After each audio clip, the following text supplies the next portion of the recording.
समाजामध्ये नैतिकतेचं मोठ्या प्रमाणामध्ये अंधपतन होत आहे। त्यातच आजच्या तरुण पिढीला आजूबाजूचं वातावरण नैतिक मूल्यांचा विसर पडत आहे।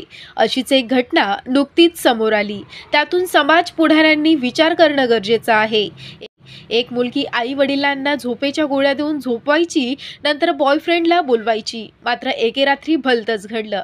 प्रेमासाठी तरुण तरुणी काय करतील, कोणत्या थराला जातील याचा काही नेम नाही। एक मुलगी आई वडिलांना झोपेच्या गोळ्या देऊन झोपवायची, नंतर बॉयफ्रेंडला बोलवायची। मात्र एके रात्री भलतंच घडलं। प्रेमासाठी तरुण तरुणी काय करतील, कोणत्या थराला जातील याचा काही नेम नाही। बॉयफ्रेंडला रात्रीचं भेटता यावं म्हणून एक तरुणी आई वडिलांना जेवणाच्या झोपेच्या गोळ्या देत होती।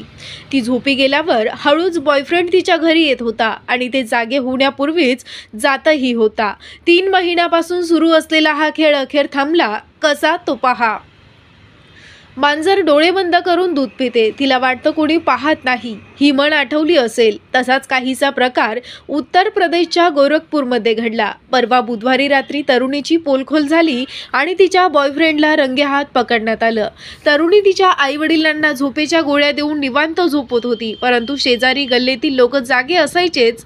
एक तरुण रात्री उशिरा आपल्या गल्लीतून जातोय हे तेथील काहींनी पाहिलं होतं। त्यांनी माग काढलं असता तो तरुण त्यांच्याच गल्लीत राहणाऱ्या तरुणीच्या घरी जात असल्याचं समजलं। त्यांनी या तरुणीच्या वडिलांना सावध केलं। तरुणीच्या बॉयफ्रेंडला भेटण्याचा प्लॅन ठरला।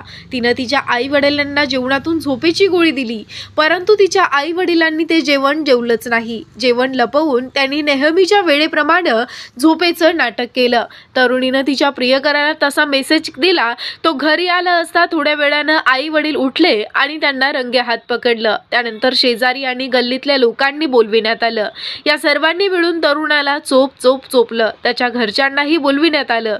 यानंतर भांडण सुरू झाले। यामुळे अखेर पोलिसांना बोलावून त्या तरुणाला पोलिसांच्या ताब्यात देण्यात आलं। अशा घटनांपासून बोध घेऊन